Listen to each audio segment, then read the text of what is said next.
ഈശോ മിശിഹായ്ക്ക് സ്തുതിയായിരിക്കട്ടെ. പ്രിയമുള്ളവരെ, വചനപഠന ക്ലാസ്സിലേക്ക് ഏവർക്കും സ്വാഗതം.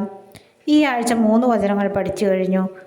അത് ആദ്യം ഒന്നുകൂടി നമുക്ക് ഓർത്തു നോക്കാം. പുറപ്പാട് 33:14.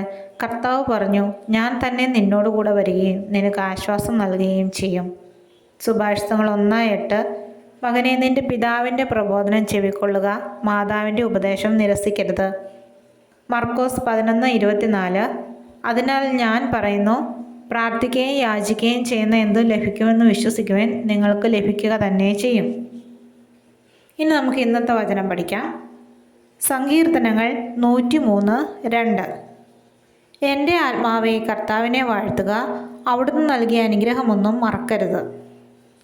ഇത് നമുക്ക് 3 പ്രാവശ്യം ആവർത്തിച്ച് പറയാം. സങ്കീർത്തനം 103:2. എൻ്റെ ആത്മാവെ കർത്താവിനെ വാഴ്ത്തുക, അവിടുന്ന് നൽകിയ അനുഗ്രഹമൊന്നും മറക്കരുത്.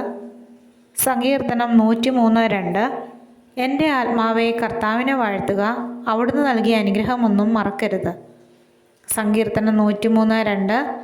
എൻ്റെ ആത്മാവെ കർത്താവിനെ വാഴ്ത്തുക, അവിടുന്ന് നൽകിയ അനുഗ്രഹമൊന്നും മറക്കരുത്.